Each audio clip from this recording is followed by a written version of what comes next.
Dirahmati Allah, meskipun kita masih dalam suasana menghadapi virus corona ini, namun tidak mengurangi semangat kegiatan kita untuk melaksanakan kegiatan amaliyah pada bulan Ramadan. Oleh karena itu, kita sudah hadir di tengah-tengah kita narasumber kita. Assalamualaikum Ustaz. Waalaikumsalam warahmatullahi wabarakatuh. Saya akan memperkenalkan narasumber kita pada hari ini, Selasa tanggal 5 Mei 2020, yaitu Bapak Haji Dr. Wajidi Saidi MHG.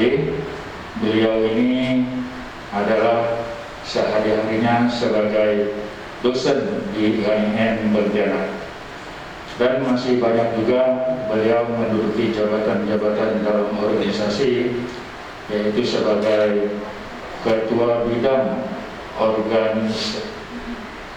bidang fatwa Majelis Ulama Indonesia Kalimantan Barat, kemudian sebagai ketua Badan Wakaf Indonesia Kalimantan Barat, dan mungkin masih banyak lagi jabatan-jabatan yang diduduki oleh narasumber kita. Selanjutnya, untuk menyampaikan tema kita pada hari ini, yaitu akan diangkat temanya Al-Quran sebagai obat dan bagi penenang jiwa. Selanjutnya kami serahkan sepenuhnya kepada Ustadz Dr. Haji Wajidi Saidi MHG untuk menyampaikan tausiah amaliyah Ramadan pada hari ini. Untuk itu kami persilakan. Bismillahirrahmanirrahim. Assalamualaikum warahmatullahi wabarakatuh. Alhamdulillahirabbil alamin. Alladzi anzala al-Qur'an fi syahri Ramadan hudan lin-nas wa bayyinatin minal huda wal furqan. Wa qala Allah Ta'ala,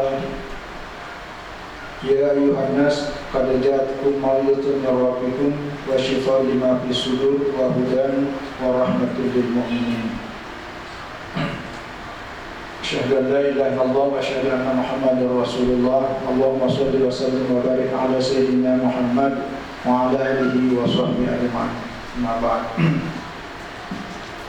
Yang saya hormati, saya muliakan dan saya hormati Bapak Kanwil Kementerian Agama Provinsi Kalimantan Barat beserta Bapak Guru, Bapak-bapak Kabid Lingkungan Wilayah Kementerian Agama Wilayah Kalimantan Barat, dan seluruh keluarga besar Kementerian Agama Kantor Wilayah Kementerian Agama Provinsi Kalimantan Barat. Secara khusus hari ini saya sama-sama Pak Rahmatullah. Alhamdulillah. Sekali lagi kita bersyukur kepada Allah Subhanahu wa Ta'ala. Hari ini tanggal 12 Ramadan, ya, tanpa terasa kita senantiasa berdoa dan berharap sebelumnya mudah-mudahan seluruh rangkaian ibadah selama bulan Ramadan ini kita bisa jalankan dengan sebaik-baiknya, walaupun mungkin terbatas karena kondisi pandemi COVID-19 hari ini masih belum berakhir. Shalawat dan salam kita sampaikan junjungan kita Rasulullah Sallallahu Alaihi Wasallam. Allahumma sholli wa sallim wa barik ala sayyidina Muhammad wa ala alihi wasallam.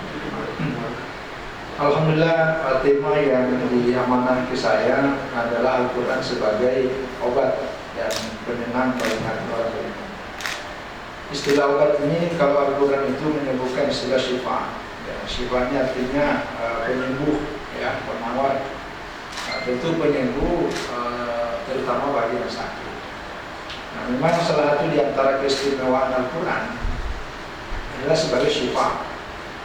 Ada ayat yang saya bacakan tadi ini di surat Yunus ayat 57 Ya ayuhan nas, wahai sekalian manusia, qad ja'atkum mau'izatun min rabbikum. Telah datang kepadamu pelajaran dari Tuhanmu. Maksudnya ini adalah telah diturunkan Al-Quran kepadamu. Wa syifa'un lima fis sudur. Ya, selain sebagai mau'izah, ya, adalah syifa, penyembuh, ya, bagi penyakit lima sudur yang ada di dalam dada. Wa hudan juga sebagai petunjuk, wa rahmatul lil mu'minin, dan juga sebagai rahmat bagi orang-orang yang beriman. Juga terdapat di surah Al-Isra ayat 82, ya, wa nunazzilu minal Qur'an ma huwa syifaa'un wa rahmatun lil mu'minin wa la yazidu zalimina illa khasara. Jadi dua ayat ini memberikan informasi kepada kita bahwa judul yang disampaikan dan diberikan kepada saya, yang kita akan sampaikan pada pagi hari ini sebagai penyembuh. Ya. Lalu pertanyaannya, Al-Quran ini penyembuh dalam konteks rohani, ya, spiritual, atau dalam konteks jasmani? Nah, ini para ulama, khususnya ulama tafsir, ini sudah pernah membahas. Sebagian mengatakan Al-Quran sebagai obat itu, sebagai syifa, hanya terbatas dalam persoalan rohanian, yaitu spiritual. Tetapi lebih banyak ulama yang berpendapat bahwa selain Al-Quran sebagai syifaun, sebagai obat terhadap keperluan spiritualitas kita, juga sekaligus bisa menjadi obat bagi jasmani. Dan ini banyak terbukti. Cuma saya melihat kalau dalam konteks obat sebagai jasmani ini banyak dijelaskan dalam hadis Rasulullah Shallallahu Alaihi Wasallam. Nah, jadi ketika kita mengatakan Al-Quran sebagai obat, nah nanti caranya gimana dan seperti apa? Nah, karena Al-Quran ini adalah mukjizat yang kita bahas pada pagi hari ini, karena ada kaitannya juga dengan Ramadan sebagai momentum di mana Al-Quran diturunkannya pertama kali ini. Nah, jadi satu sisi Al-Quran, ya, dia bisa menjadikan obat, ya, tetapi tentu dengan keyakinan, ya, bagian dari keimanan terhadap Al-Quran, lalu kemudian dia jadikan obat, tapi jangan disamakan sebagai sebuah benda. Nah, yang kedua juga menjadi obat bagi rohani, ya, terutama dalam spiritualitas kita. Jadi Al-Quran ini bisa diamalkan oleh semua kalangan, itu kesimpulannya. Jadi ada kalangan tertentu yang mengamalkan Al-Quran ini dari segi pengobatannya pakai Al-Quran. Mungkin yang paling sering kita ini apa namanya? Kalau ada orang kesurupan itu ruqyah. Ruqyah itu juga bagian dari syifa, ya, bagian dari syifa. Jadi sekali lagi, pertama Al-Quran sebagai obat dalam konteks untuk pengobatan spiritual. Yang kedua bisa juga dalam konteks jasmani, dan ini banyak dijelaskan oleh hadis Rasulullah Shallallahu Alaihi Wasallam. Itu terutama dalam kalau fisik. Jadi misalnya dalam hadis Bukhari itu bersumber dari Aisyah. Jadi karena idza ishtaka yaqra'u ala nafsihi bil mu'awwidzat, ya, wa yanqutu falamma ishtadda waja'uhu kuntu aqra'u alaihi wa amsal jadi raja'a barakatiha. Jadi ketika Rasulullah SAW sakit, ini udah sakit keras ya, menjelang wafatnya, beliau itu tidak bisa lagi menggerakkan awalnya. Lalu apa yang ada? Jadi beliau membaca, dia membaca untuk dirinya mu'awwidzat. Mu'awwidzat itu adalah qul a'udzu birabbil falaq dan qul a'udzu birabbin nas, bisa dibaca. Lalu sambil ini meniup-niup, ya, biasa kalau meniup-niup itu lalu ada sedikit air liurnya, kira sedikit. Nah, lalu karena beliau tidak bisa menyapukan sendiri karena sudah sakit kerasnya sakitnya itu, sehingga tidak bisa bergerak. Lalu kata Aisyah, saya lah yang megangkan tangan beliau sambil menyapukan badannya itu lalu membaca. Nah, ini juga bagian dari praktik bahwa Rasulullah Shallallahu Alaihi Wasallam khusus pada qul a'udzu birabbil falaq dan qul a'udzu birabbin nas dibaca bagian dari syifa, itu secara fisik. Begitu juga Rasulullah mengajarkan dalam hadis Bukhari juga ini dari Aisyah, kalau beliau mau tidur itu kan beliau baca lalu kemudian ditiupkan ini telapak tangan ini baru disambungkan ke wajah sampai ke badannya. Itu kalau mau tidur. Nah, oleh para ulama menyebutkan bahwa ini bagian dari praktik Al-Quran sebagai syifa, sebagai penyembuh. Nah, banyak lagi, termasuk dalam hadis Bukhari juga itu ketika ada seseorang yang kemudian mengobati orang yang tersengat kalajengking, satu tokoh, kepala kampung ya, kepala adat. Lalu setelah itu diberikan upah kambing. Nah, apa yang dia pakai? Dalam sebuah riwayat menyebutkan itu membaca surah Al-Fatihah, lalu kemudian dengan membaca surah Al-Fatihah itu penyakitnya sembuh. Nah, ini yang kemudian biasa dijadikan oleh dalil sebagai ulama bahwa ketika kita mengajarkan Al-Quran, menyampaikan, lalu kemudian dikasih upah, itu tidak masalah karena ini hadisnya. Yaitu karena dalam riwayat yang lain ada beberapa yang menyebutkan itu. Begitu orang yang nyampe ke Madinah karena dikasih upahnya banyak kambing, lalu tanya kepada Rasulullah, mana kambing kita ambilkan? Kata Rasulullah, tak apa, dia bilangnya. Baru ada sebagian diberikan kepada Rasulullah. Nah, ini sekali lagi di antara riwayat yang menyebutkan bahwa Al-Quran selain obat untuk fisik juga adalah termasuk rohani. Ya, jadi inilah kesimpulan tentang penjelasan para ulama tentang Al-Quran itu sebagai obat, yaitu obat dalam konteks rohani, yaitu di hati, kemudian secara fisik. Nah, yang kedua, kalau bicara tentang masalah hati, ya, bicara hati, memang para ulama menyebutkan bahwa sumber dari penyakit yang ada pada diri manusia itu adalah dari hati itu, dari hati. Maka inilah kemudian dalam ayat ini dikatakan lima bisudur, allati bisudur. Jadi sudur yang dimaksud di sini kalau terjemahnya allati bisudur, apa yang ada dalam dada. Ya, apa yang ada. Jadi penyakit-penyakit yang ada dalam dada ini, maksudnya dalam dada itu adalah dada itu casing, ya, isinya itu ada dalam hati. Nah, banyak penyakit dari situ. Ini yang dimaksud dengan syifa lima bisudur. Ya.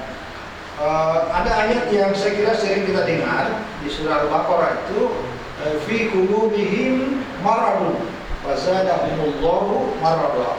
Jadi dalam hati mereka itu terdapat marad, sakit, penyakit. Nah, artinya ini menunjukkan bahwa memang penyakit itu ada dalam hati. Lalu penyakit apa?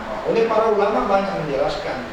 Salah satu diantaranya saya kira, kalau kita baca kitab-kitab tafsir mengecek tentang apa yang dimaksud ini, kebanyakan menyebutkan misalnya yang namanya syak, keraguan-raguan. Nah, keraguan-raguan itu adalah penyakit. Kenapa? Karena dia bimbang. Supaya orang tidak ragu, maka Al-Quran datang untuk memberikan kepastian. Itulah namanya al-yakin. Nah, keyakinan inilah yang mengobati tentang keraguan itu. Ini yang dimaksud dengan syifa, ini yang dimaksud dengan obat. Jadi termasuk dalam beberapa penjelasan para ulama, yang dimaksud dengan penyakit dalam hati ini adalah kemunafikan, pembangkangan, keingkaran, pengkhianatan, dan segala macam. Apalagi kalau baca kita tasawuf, waduh, itu lebih parah lagi. Kenapa? Karena tasawuf ini adalah satu ilmu yang memang secara khusus dalam rangka pembersihan hati sebersih-bersihnya, sehingga kita bisa mendekatkan diri kepada Allah sedekat-dekatnya. Ya, karena kita ini yang membuat jarak antara diri kita dengan Allah itu kan persoalan penyakit yang ada di hati. Maka hati ini yang menjadi kata kunci. Makanya yang dimaksud dengan syifaun lima bisudur. Jadi Al-Quran ini adalah sebagai penyembuh, obat terhadap penyakit yang ada dalam sudur. Jadi cuma gini, ini satu kelebihan Al-Quran ya. Dalam ayat ini kalau kita baca baik-baik, itu kan allati bisudur. Saya ulangi tadi ya. As-sudur ini itu bagian paling standar. Kalau terjemahan hari ini kita katakan casing, ya. Tapi di dalamnya itulah hati. Nah, oleh Al-Quran ketika berbicara tentang hati ini, itu ada tahapannya. Jadi ada stasiun, ada tanjakan. Nah, kalau dalam ilmu psikologi tasawuf itu oleh para ulama dengan mengacu pada ayat-ayat Al-Quran itu, Pertama itu sudur, ya sudur. Ini casing. Nanti di atasnya sudur itu atau di dalamnya itu masuk dalam namanya kalbun. Nanti dalam kalbun itu di dalamnya ada lagi, ya apa? Yaitu puadun. Puadun ini oleh bahasa Indonesia itu diterjemahkan dengan hati. Nah, tapi yang paling bagus itu adalah hati nurani, ya hati nurani. Jadi kalau kalbun itu hati, hanya biasa ada sakit. Nah, itu fi qulubihim marad. Tapi ada juga yang sehat. Bahkan ada hati yang mati, itu kalbun. Tapi lebih dalam itu ada namanya fuadun. Fuadun ini kalau bahasa Indonesia itu ya hati nurani lah. Nah dalam fuadun ini ada yang lebih lagi, itu namanya lubun. Nah, itu disebut dengan ulul albab. Nah jadi inilah kelebihan Al-Quran. Pertama tadi saya cerita itu, jadi ketika bicara al-latifis sudur, itu sudur hati yang paling dasar. Nah dalamnya hati ini ada namanya kalbun, sinilah. Jadi penyakit-penyakit yang banyak ini memang pada tahapan itu kalbu, karena di sini sumber. Ya. Jadi nanti di atasnya itu ada namanya fuad. Fuad ini kalau di Al-Quran itu maka dzabal fuadu ma ra'a. Jadi apa yang dilihat oleh fuad itu tidak mungkin berdusta. Jadi tidak mungkin mendustakan apa yang dilihat oleh hati. Itu disebut hati nurani. Nah itu terus di dalamnya itu ada namanya albab. Ini wa may yadzakkaru illa ulul albab. Itu wa may yutil hikmata, siapa yang diberikan hikmah oleh Allah faqad utiya khairan katsira, maka dia akan mendapatkan anugerah yang sangat banyak. Itu ya. Lalu siapa itu? Wa may yadzakkaru illa ulul albab, tidak ada yang bisa mengambil pelajaran itu kecuali al-albab. Albab ini, ulul albab itu kalau bahasa Indonesia saya kira paling bisa mendekati pada apa yang dimaksud adalah lubuk hati. Gitu. Jadi lubuk hati disinilah sebenarnya yang banyak komunikasi kontemplasinya kepada Allah itu melalui di sini. Jadi ada tahapan. Nah, makanya pada tahap awal ini lahirnya banyak penyakit dari situ tuh. Yang tadi kalbun, pilih qulubi marad, tapi kalau sudah sampai fuad itu sudah semakin agak berkurang. Tapi kalau sudah sampai lubuk hati, itu dan banyak komunikasi kepada Allah. Nah hari ini kita memang paham-paham keagamaan kita ini kan mohon maaf lah ya, sebatas hafalan. Kita lebih banyak menghafal. Kenapa? Karena yang berfungsi dalam diri kita ini ada pada sebatas ini tadi. Itu kalbu. Padahal yang paling ini kan sebenarnya itu fuad. Nah, di Al-Quran juga di An-Nahl itu 78. Wallahu akhrajakum min butuni ummahatikum la ta'lamuna syai'a wa ja'alakumus sam'a wal absara wal afida. Jadi Allah mengeluarkan kita ini dari perut ibu kita ini dalam keadaan la ta'lamuna syai'a, dalam keadaan tidak tahu apa-apa. Lalu wa ja'alakumus sam'a, menjadikan kita apa? As-sam'a. As-sam'a itu bukan telinga tapi pendengaran. Yang kedua adalah absar, penglihatan. Penglihatan itu mata. Karena banyak orang punya mata tapi tidak bisa melihat.